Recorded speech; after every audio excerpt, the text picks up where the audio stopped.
A friend of mine who's the same age as me recently suffered a very severe stroke. I went to visit him whilst he was in hospital, and I also went to see him.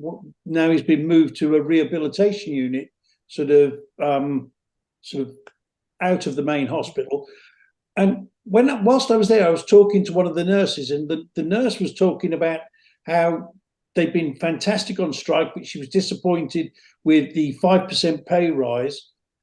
But at the same time, she was talking to me about this wonderful American lady that was suddenly there and showing them all the new systems that were coming in. Now, that strikes me that even though that particular nurse has been politicized, that she's not aware of what exactly is going on, even in her own unit. That there is an American lady coming in with American systems, teaching them all the new systems. And this strikes me that it will be a new system for invoicing. You've had 3 tablets, you get charged for 3 tablets. You've had new sheets, you get charged for new sheets. Whatever it is, everything will be itemized under their system.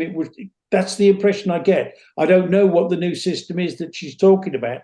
Does anybody on this group have any insight as to what was going on there?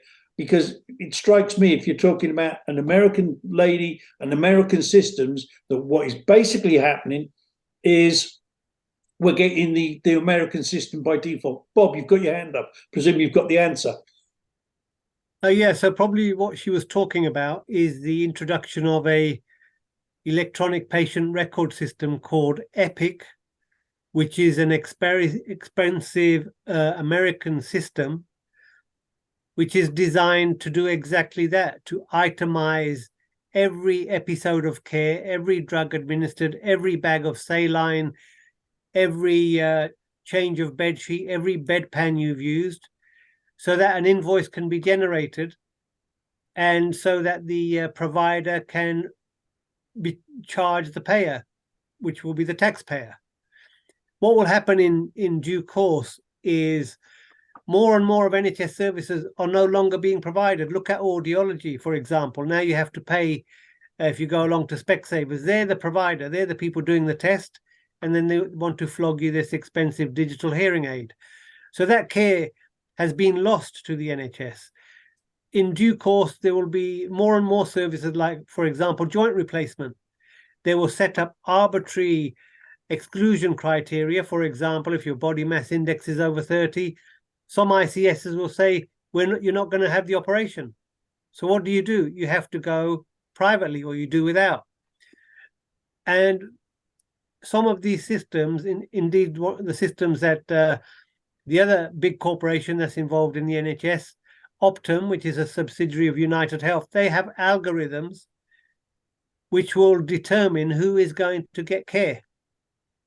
So the clinician is removed from the whole scenario, and they will use your GP records, which they've got their hands on. United Health have bought over EMIS, which holds more than half the GP patient records in the country.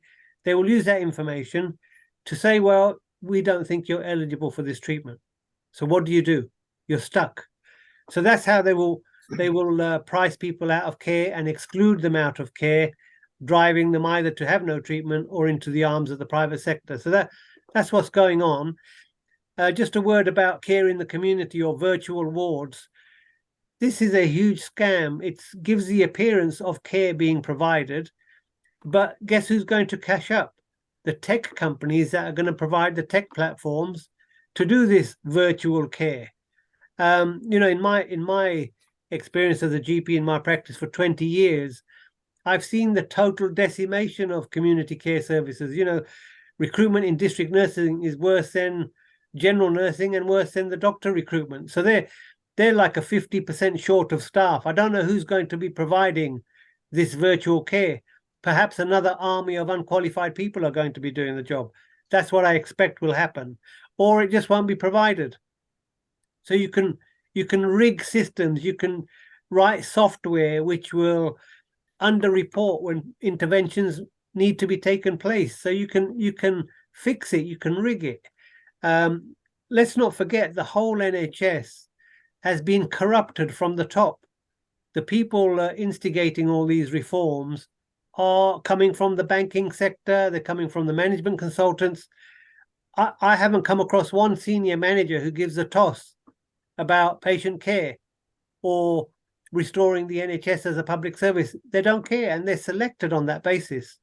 So you have this rotten leadership which controls what happens on the wards, on the shop floor, through either incentives for promoting people who are on board and disincentives, threats, coercion, intimidation, exploitation of anybody who speaks out.